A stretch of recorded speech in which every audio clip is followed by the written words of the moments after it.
Showing up on a Friday to learn how to write a book. There should be mandatory alcohol for everyone here.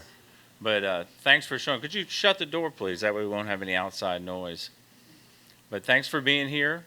I told Mr. Howard last year that I felt like I could contribute by talking about writing a book. And really, it's about telling a story. If you want to write a book, you're going to try and tell a story. And telling stories is something that all of us as human beings, if we had parents and grandparents, we understand. We were read to when we were little at bedtime. We learned the Aesop's fables, and we learned to embrace stories. And stories are powerful because stories have a beginning, a middle, and an end. And by embracing them, you can learn about people's triumphs, their failures. You can learn what to do and what not to do if you take it to heart and you make it your own. Now, telling stories is a tightrope act, particularly if you want to raise a family doing it and make it a career. It's not easy. I have self-published all my books. And when I first started doing that in 2000 with the Tailgater's Guide to SEC Football, they called me a vanity publisher. They're like, you couldn't get a real publisher. But my mother's an artist, and she prints her work. Is she a vanity artist? No, that was a pejorative term that was created by the publishing houses because they hated the fact that there was a digital press that allowed people to get small batches of books out there. And it has really threatened their existence now. And there are fewer and fewer bookstores out there now because of that. It's kind of changed the game. But what I'm going to share with you today is something that you probably would not get in a university setting. There's really no class that you can take on how to properly write a book and effectively tell a story.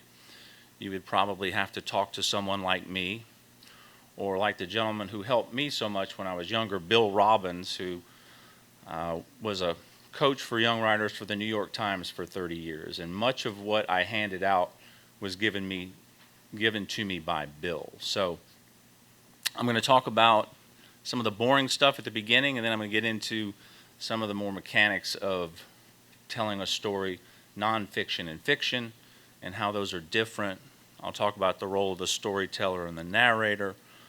But at the beginning, we're going to talk about writing in its essence, which is the simple sentence, and creating good paragraphs, and ordering your writing so that you understand the beginning, the middle, and the end. And you understand your subject and the protagonist and the antagonist, whether it be nonfiction or fiction. So you can pick up with some of this. I'm going to talk about it. I wrote this book, Inside the Eye of the Tiger, with Jerry Simmons. He just passed away about a month ago. Coach Dale Brown, my mentor, introduced me to him. He was a tennis coach at LSU for 18 years, and he was right next to Dale, and he said, Jerry's 53, he just retired, he wants to write his memoirs. I was 33 at the time. And he goes, I recommended him to you. And Jerry's mother was married to Bill Robbins, and Bill looked at one of the early manuscripts, and he said, I want to talk to this guy. Tell him to come to me. And he was in Diamond Head, Mississippi. I was in Fairhope. I drove to him, and he said, you write like you've been writing sports your whole life. And I said, well, I have. And he said, well, we need to talk. And I remember I sat down with Bill, and he said, Jesus wept. What do you see? And I said, I see Jesus with the crown of thorns. He's on the cross. He's crying. He's full of blood. He's crucified, And he said, you're Catholic, aren't you? And I said, I'm from South Louisiana. Isn't everyone? And he said, that's 2 words. And from 2 words, you had all that imagery. He said, a sentence is a subject and a predicate. It's a noun and a verb. And that's really all you need. And you don't need to use ly adverbs. A lot of people like to use ly adverbs because they sound good. But if I said he ran swiftly through the room, that's redundant. Because if I just said simply that he ran through the room, he was moving fast. He was swift. So you want to put things into their simple perspective, and context. And the way that you color up your writing is through simile and metaphor. And that's really where the magic comes from, is using the poetic devices to color up your writing. And good writers don't tell you, they show you through imagery. And you can see on there where it says you want to be specific in the types of nouns that you use. You know, you want to, if you're going to fasten something, you say, I'm going to nail it to the wall, or I'm going to tack it, or I'm going to glue it. You want to be specific in the selection of your verbs and your nouns so that you're really getting down to the details. I remember Bill said, people say that the devil is in the details, but he said really the heaven is in the details.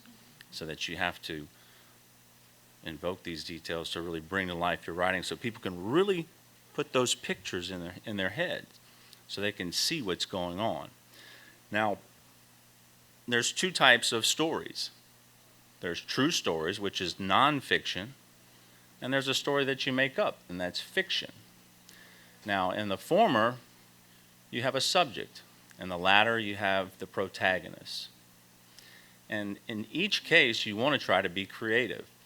You know, I have a book about the Health South scandal in Birmingham, Alabama. These guys cooked the books for 10 years to maintain their stock options and bonuses. And the subject, Aaron Beam, is my co-author, and he writes it first person. You know, the first day I met Richard Scrushy, he told a brazen lie is the first sentence of the book. He was the CEO. And first person is really powerful because you can really get that feeling. You know, that person's talking about that experience. Now, there's second person, which is really, if you've ever read the Choose Your Own Adventure books, you know, you're walking down the corridor and you are faced by a man who walks into the hallway with a mask. Do you run or do you fight? You know, you remember those books, Choose Your Own Adventure? You know, I loved those as a kid because it taught me that there's so many ways to skin a cat when you're writing fiction. And there's a lot of ways it can go. Mark Twain said, truth is stranger than fiction. Fiction just has to make sense, and that's true. Because if it doesn't make sense, you're probably like, I don't know if that would happen, you know. So when you're telling a story that's true, you want to tell what I call creative nonfiction. You still want to use simile and metaphor and all the poetic devices. You want to write good sentences with good bare bones. And you want to invoke pictures in your writing. And that's challenging. Stephen King has a book called On Writing Well. It's excellent if you get a chance to pick it up. He was an English teacher before he became a novelist. In addition to talking about good prose and grammar, he talks about his personal life and all the challenges he had with substance abuse. It's quite a good book. And then he talks about publishing and some of the other famous authors. So it's worth picking up. But I remember reading that, and he was kind of giving away the farm, you know. He was talking about some of these things that I'm talking about. But he said, you know, really the magic comes from your ability to use the poetic devices. And I think of all the poetic devices, the most difficult to use is personification. You know, I had a friend recently passed away whose stepson that he had lost his mother and his father, and I thought the world had really frowned on this young man. So that's personification. And I think that's the most godlike because you're taking something that's not human and you're making it like a human, and only God can do that. You know, so, but using the poetic devices is what really wakes people up. It puts pictures in their head and it kind of jogs their brain. So you have to learn to embrace the power of the poetic devices to add color to your writing. And it helps to use color too. I have a file that I use when I want to describe something of all the colors, all the ways that you can say red. I love Sir Arthur Conan Doyle. I've read all his short stories. He was brilliant. He didn't really want to write about Sherlock Holmes. He wanted to write all these romance novels about war and things like that that he had participated in. But it didn't pay the bills. And then he started writing Sherlock Holmes. And there's a neat short story called The Red-Headed League. And he describes every color of red to describe red hair, you know, rust and ruddy and crimson and all the different reds that you could invoke, you know. So that's good, too, to be descriptive and be specific and use different types of descriptive color words. Sherlock Holmes is quite the character, he and Dr. Watson. They got into a lot of interesting things. And the way that he would write that, he was time bound always. He had to produce this. And so in the mornings he would wake up and he'd come up with the idea. And at lunchtime he'd pitch it to his family, his wife and kids. And they would kind of critique the idea and he would finish it in the afternoon. And that's not easy. That's really challenging. So telling a story, to tell a story, you have to really be considerate to the reader, right? You have to talk about what's important. You have to introduce the character. Again, if it's a nonfiction story that I'm telling, it's the subject. If it's a fictional story, it's the protagonist. In fiction, you're going to describe what they look like more. You're going to talk about the background, where they're from. You'll do that in a nonfiction story too. But that's important. And one of the most critical things that you have to do, whether you're telling a nonfiction story or a fictional story, is develop empathy for that character. And empathy is something that we're all capable of as human beings. When you see that character, you see them as a good person, you might see yourself or someone that's dear to you in that character. And then when you thrust that character in this unbelievable predicament, you're going to want to turn the pages and find out what happens to them, right? That's just how we all are. I remember I read a couple of the Western novels. The guy wrote like 100 of them. What was his name? Louis L'Amour. He's a master at that. I remember the first page. He's like, Jim Bob is worried sick about his parents. They're getting old. And it's like the very beginning of the book. And I'm like, he does this every time. He's making you like this character.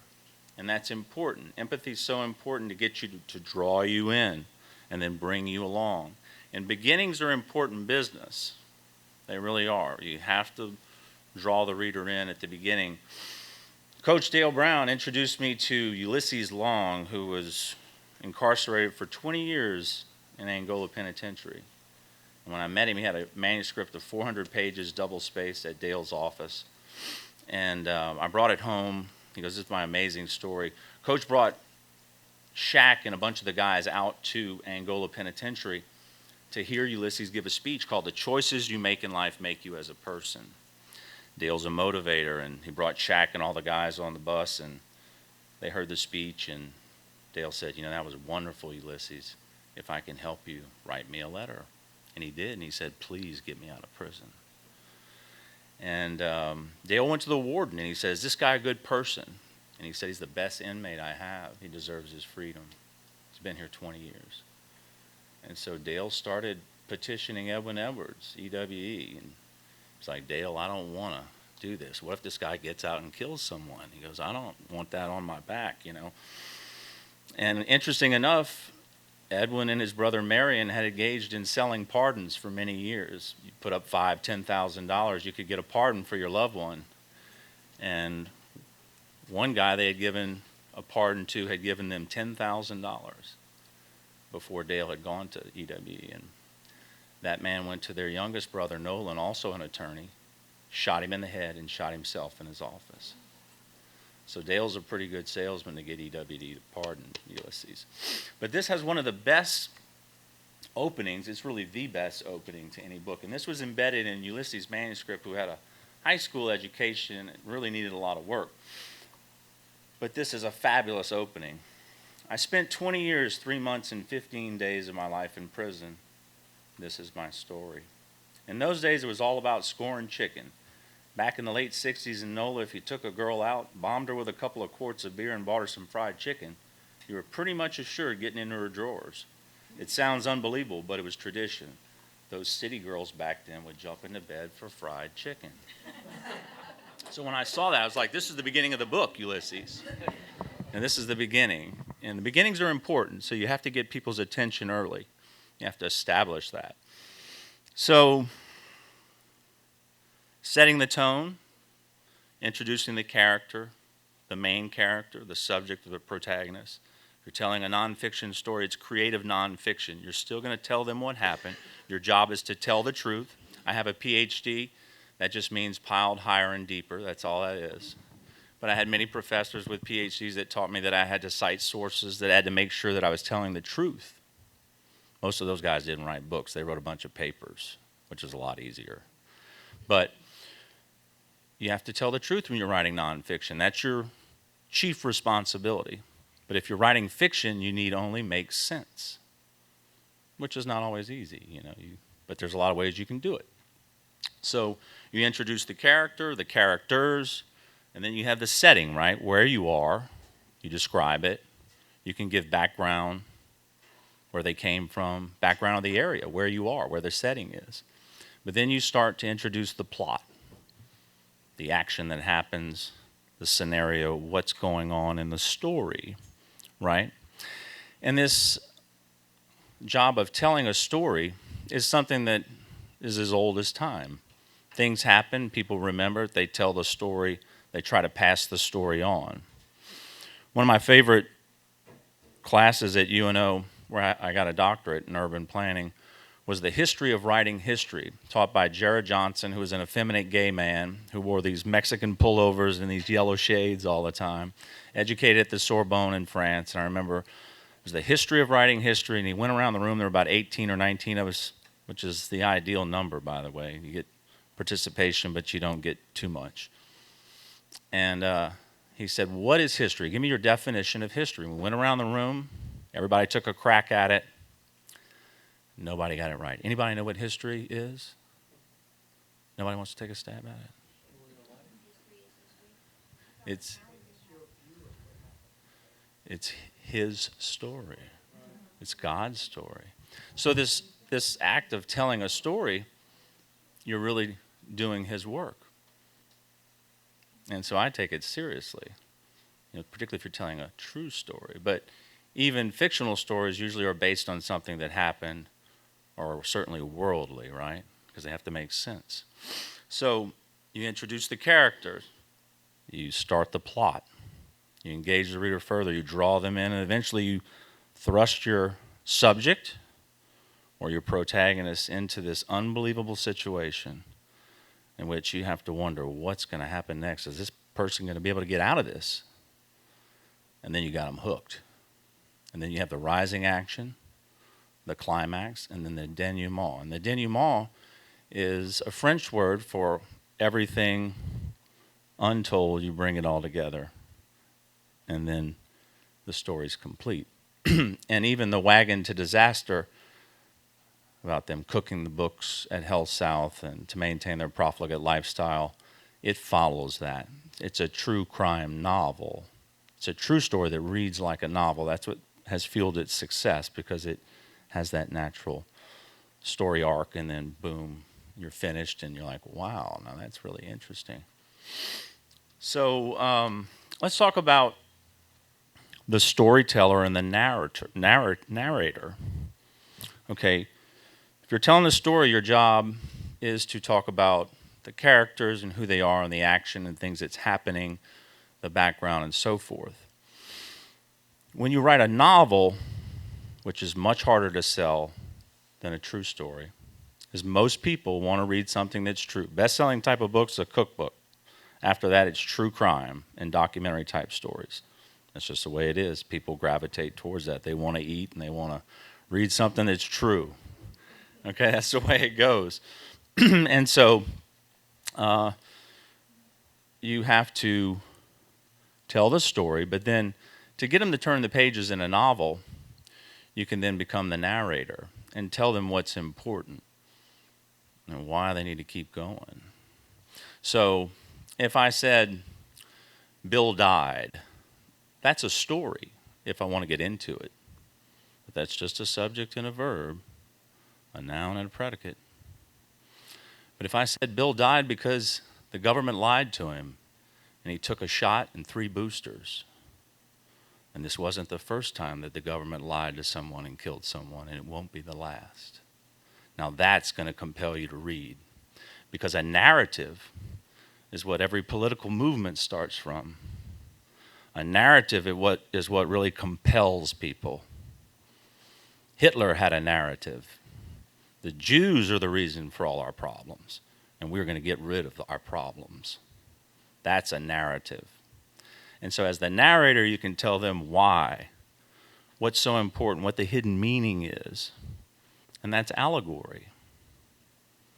Okay, and we'll talk about that later. Now,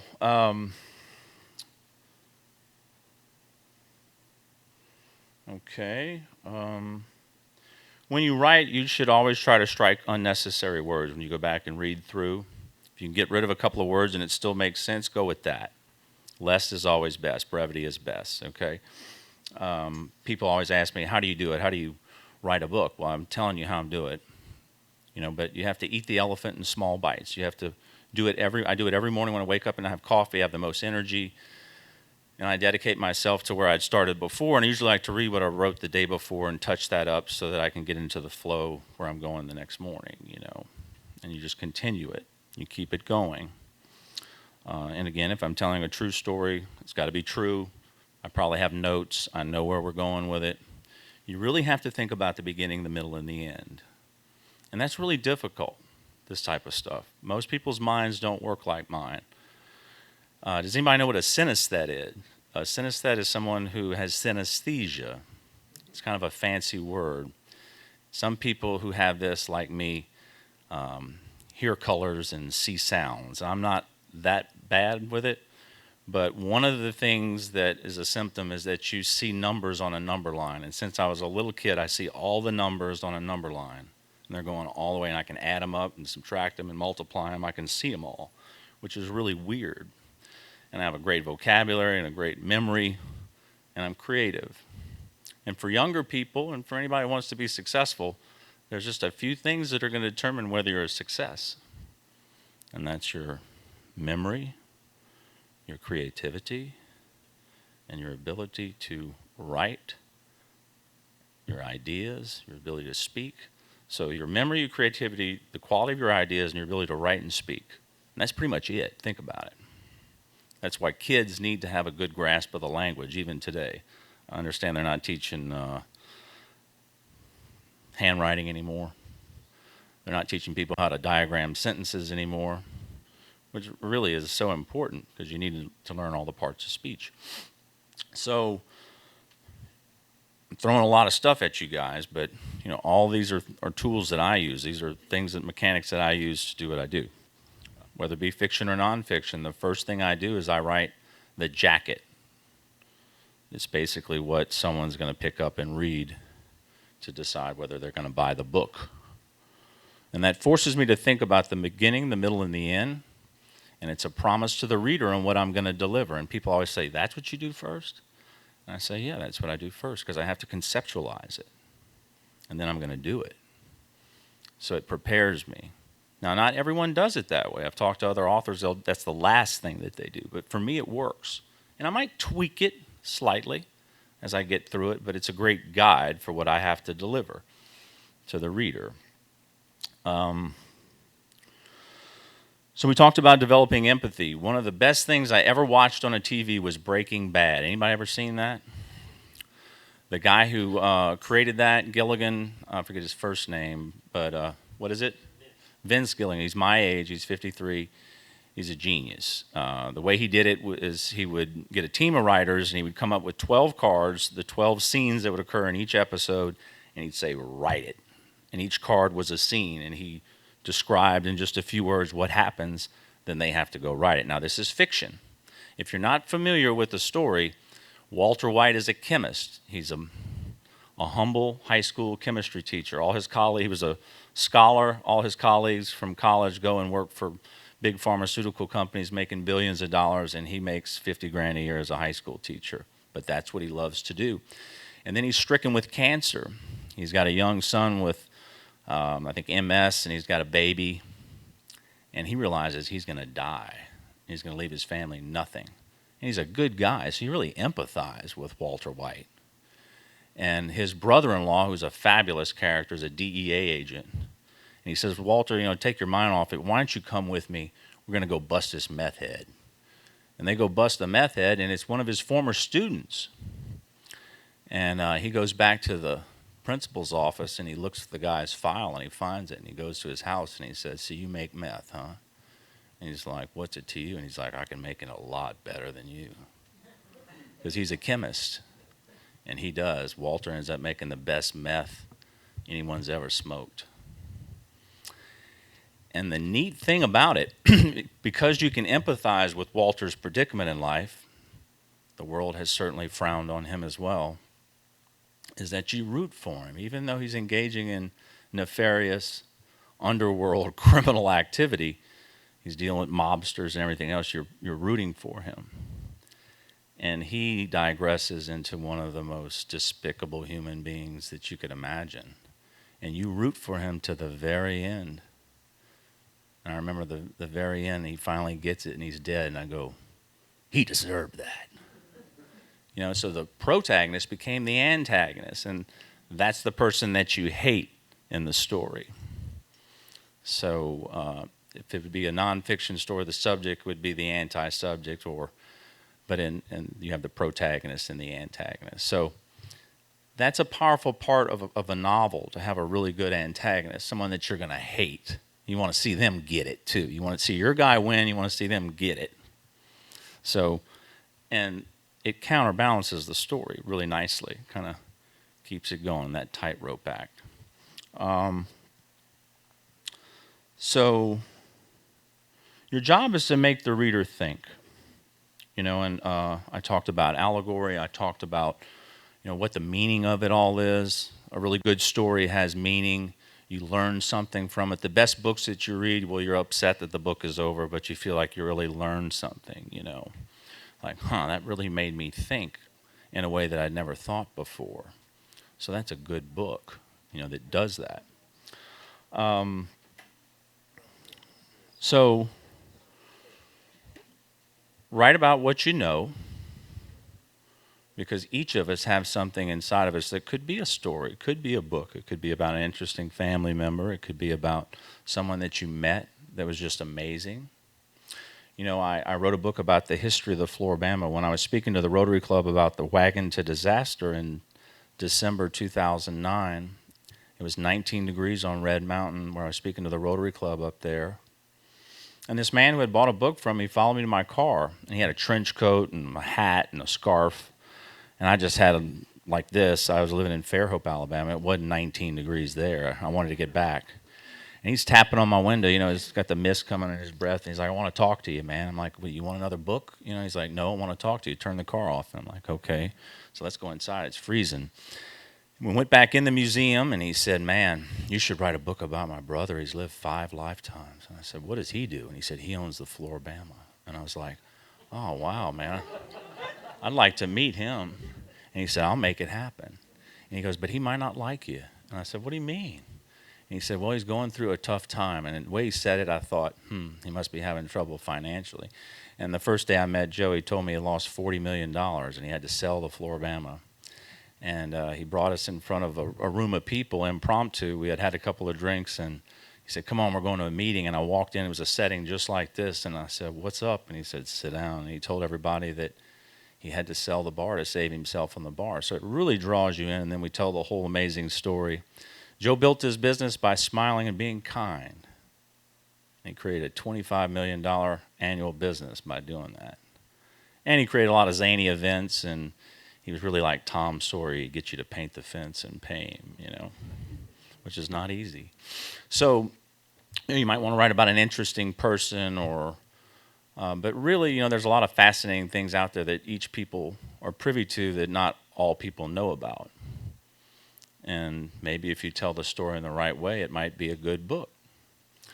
So anything's possible. But again, I start with the synopsis or the high concept. And in the movie world, everybody, we're kind of away from the blockbuster days. But remember, we'd pick up the DVD, you read, there's just 40 or 50 words, and decide whether you're going to bring that one home and rent it. Well, that's called the log line. And so the architect of the Flora-Bama, Brad Patterson, a couple years ago, he came up to me and said, man, I got a great idea for a movie.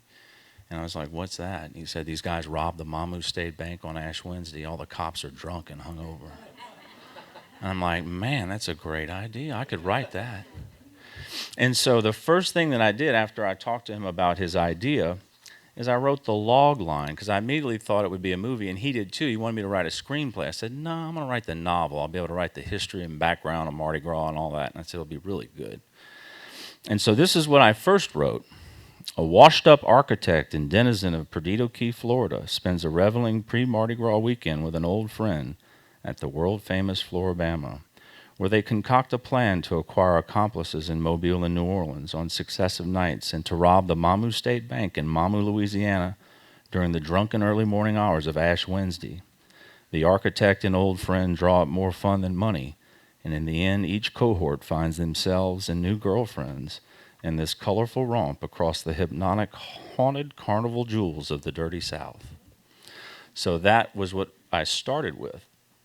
And I developed it over time, talking to him, into this. Arnie O'Rourke is down on his luck in paradise. He lives on a sailboat in Perdido Key, Florida. He's estranged from his wife, who's left him for another man. A Category 1 hurricane approaches right before Mardi Gras. It's a 500-year storm. Work with me. It's fiction. And he decides to flee. He leaves his files for his architecture business, his computer, all his possessions. He flees, turns into a Cat 4, and it sinks his sailboat. So the first scene, he's looking at the mast in the water, and his cell phone rings, and it's Cutter LeBlanc of Mamu, Louisiana, the guy that had showed up to cut the sugarcane one last time in a planned development outside of Lafayette. And they became fast friends. He brought him to the Floribama. He says, hey, man, the Cajun Navy's on its way. I'll meet you at the Floribama tonight. I got a room next door. You can stay with me. And they meet, and Cutter brings with him a set of architectural plans he's inherited from his grandfather of the Mamu State Bank, circa 1943. And Arnie looks at it. He's an architect. He knows about plans. He's like, why are you showing me this? He says, I've cased the bank for 6 months. It's going to be a piece of cake. We're going to do it on Ash Wednesday when all the cops are disoriented. He goes, but we need help. And so Arnie's in. You know, this is the answer to his financial problems. His life's going to turn around if they can rob the bank. But they need help. So they go to Mobile for Joe Kane Day on Sunday, and they get the help of a computer geek who owns he owns a computer repair shop, and he's going to handle the alarm concerns. And then they go to NOLA, and they get a big black guy, pork chop, who's robbed banks and done time in Angola. He's going to serve as the muscle. He's going to pry open all the safety deposit boxes. And then they wake up Mardi Gras Day. They don the traditional mask and capuchon, the mitre hat. They party incognito with the locals, nap, and wake up just after midnight to rob the bank. But they find more fun than money and themselves and new friends in this unforgettable holiday allegory, in which I dispel once and for all the myth that Mardi Gras began in Alabama. And it didn't. The first Mardi Gras was in 1703 in Mobile, but in 1702 it was Camp St. Louis, named after Louis XIV, the Sun King of the House of Bourbon Orleans. So if Alabama became a state in 1819, 116 years later, what did Alabama have to do with making Mardi Gras? Alabama can't even make a cocktail or a roux. But they can cheat in football. So it's a neat story. I think it's probably the best story that I've written in terms of becoming a movie. But, you know, that's pretty much what I had in mind today. I might have missed a point or two, but I did write a few things down. You know, Jesus wept. That's a story too. But the narrative there is that he died for us, and he changed the world. And that's the narrative. So remember that when you tell a story, there's a larger purpose of it all. And there's more meaning than just the story itself. What's the lesson that you learn? What's the most important thing you take from it? And remember that when you're thinking about writing a story, because that's going to make it much more powerful. Thanks for being here on a Friday. I appreciate it. I'm going to hang out a little while if anybody wants a book.